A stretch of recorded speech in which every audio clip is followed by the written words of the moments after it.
जी, आज हम जिस टॉपिक पर बात करेंगे वो है rise and fall in demand. अगर आप लॉ ऑफ डिमांड वाले लेक्चर में देखें तो हमने आपको एक डिमांड फंक्शन समझाया था। जो फंक्शन हमें ये बताता था कि किसी भी चीज़ की क्वांटिटी डिमांड फंक्शन होता है उसकी अपनी कीमत के। अगर ये गुड एक्स है तो प्राइस गुड एक्स की। योर टेस्ट, वेदर, इनकम वगैरह शगैरह मिलियन ट्रिलियन होंगे। तो हमने लॉ ऑफ डिमांड में ये बात कही थी कि भाई हम इसको हेल्ड कांस्टेंट करेंगे और इसको सेट्रिस पेरिबस का नाम देंगे और कहेंगे ये चीज़ें चेंज नहीं होंगी। लेकिन आज हम ये चीज़ स्टडी कर रहे हैं कि अगर हम इस अजम्पशन को ब्रेक कर देते हैं, अगर हम इस कंडीशन को ब्रेक कर देते हैं और हम कहते हैं जी अब टेस्ट भी चेंज होगा, अब वेदर भी चेंज होगा, अब इनकम भी चेंज होगी, अब प्राइस ऑफ अदर कमोडिटी भी चेंज होगी वगैरह शगैरह। तो याद रखें जब ऐसा कंडीशन होगी तो फिर लॉ ऑफ डिमांड जो है वो चेंज हो जाएगा। मिसाल के तौर पर इस फ़र्क को समझें कि अगर सेट्रिस पेरिबस में तब्दीली आएगी तो आप लॉ ऑफ डिमांड से शिफ्ट होकर एक नई डिमांड के ऊपर चले जाएंगे। लेकिन अगर सिर्फ उसकी अपनी कीमत में तब्दीली होगी तो फिर आप उसी ही डिमांड कर्व के ऊपर नीचे मूव करेंगे। ठीक हो गया। जैसे ये देखें ना, ये हमने पुराना लॉ ऑफ डिमांड बनाया था, यहाँ प्राइस थी, यहाँ क्यूटी थी, ये हमारा डिमांड कर्व थी। ये प्राइस का मतलब है ये वाली प्राइस उसकी अपनी।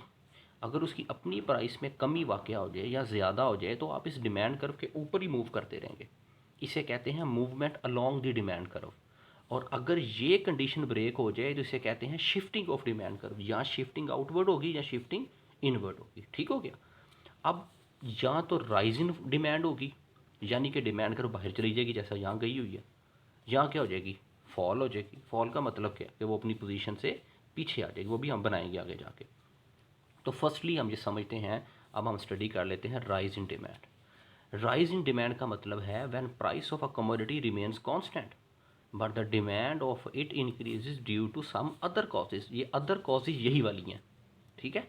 अब इस ग्राफ टेबल को समझ लें तो आपको इस चीज़ की समझ लग जाएगी। अब बड़े ध्यान से देखें कि जब कीमत किसी चीज़ की 2 रुपये थी तो उसकी डिमांड कितनी थी, 10 kg। मैं फ़र्ज़ कर लेता हूँ जी ये आइसक्रीम थी, आइस क्रीम बना लेते हैं इसकी।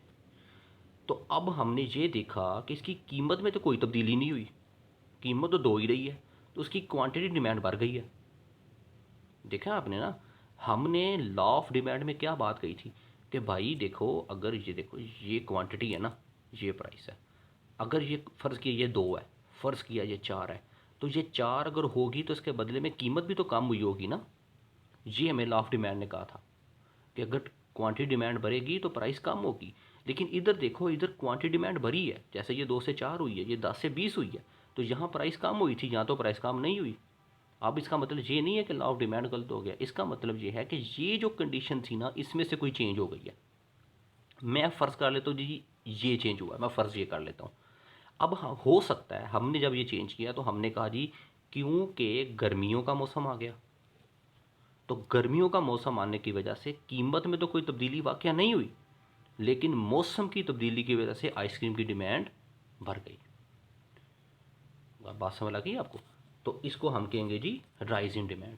अब इसको ड्रॉ कैसे करना है वो मैं आपको इसे सिखा देता हूँ कि देखें जी, फ़र्ज़ किया हमारे पास ये टेबल थी ना, ये पी था, ये क्यू टी था। जब कीमत 2 थी तो डिमांड 10 थी, कीमत वही रही, डिमांड बढ़ गई। अब इसको ड्रॉ कर लें आप, यहाँ प्राइस ले लें, यहाँ क्यू डी ले लें। ये प्राइस 2 है, फ़र्ज़ किया ये 2 है, तो पहले 10 आएगा फिर 20 आएगा। अब प्राइस 2 है तो डिमांड कितनी है, 10। आप इसको यहाँ ड्रॉ कर लें, ये पॉइंट आ गया। इस पॉइंट के ऊपर एक डिमांड कर्व होगी, इसको मैंने कह दिया D1।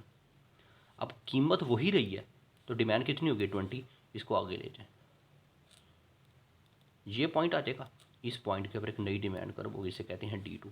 तो ये देखें ये बाहर चली गई है, इसे हम कहते हैं राइज इन डिमांड। अब इसके अगेंस्ट दोबारा देखें, हमारे पास नई चीज़ है जिसे है कहते हैं fall of demand. When the price of commodity remains constant, price तो नहीं चेंज हुई लेकिन demand for it decreases due to some other causes. अब बड़े ध्यान से इस बात को समझे कि प्राइस 2 थी तो डिमांड कितनी थी, 20 थी। फ़र्ज़ किया ये आइसक्रीम ही है, वो पुरानी मिसाल ही लें। अब प्राइस तो वही रही है, प्राइस में तो कोई तब्दीली नहीं हुई, लेकिन हमने क्या देखा कि हमारी ये जो डिमांड थी ये कम हो गई है। हो सकता है कि इस वक्त गर्मी का मौसम हो और अब क्या हो गई है, सर्दी का मौसम आ गया। तो मौसम चेंज होने की वजह से कीमत का मसला नहीं बना, मौसम किस में फॉल करता है, अदर थिंग में, जिसे हमने कहा था बाकी हालात बदस्तूर रहें। जब ये चेंज हो जाएगा तो उसकी डिमांड में क्वांटिटी में कमी वाक़ई हुई है। अब इसको हम ड्रॉ कर लेते हैं। ये आपके पास प्राइस, ये आपके पास क्यूडी आ गया। अब प्राइस 2 थी तो हमारे पास ये 20 था। अब प्राइस तो वही रही है लेकिन अब ये कम होकर 10 हो गई है। अब आप इसको ड्रॉ कर लें। ये आपकी प्राइस आ गई, ये क्यूटी आ गई। ये प्राइस 2 थी, अब यहाँ पर पहले 10 आता है क्योंकि ये ज़ीरो होता है ना, ज़ीरो के बाद पहले 10 आएगा फिर 20 आएगा। ये पहले 20 10 ना लिख देना, रिवर्स होता है ये, यानी कि स्ट्रेट ही चलना है इसने। अब प्राइस 2 पर क्या थी, 20, तो ये ट्रेस करें, ये पॉइंट है। यहाँ पर एक डिमांड करोगी D1 और उसी प्राइस पर आप क्या हो गई है 10, तो इससे हो गई D2। तो ये देखें ये पीछे आ गई है, D1 ओल्ड थी और D2 न्यू है। इसे हम कहते हैं fall in demand. Thank you.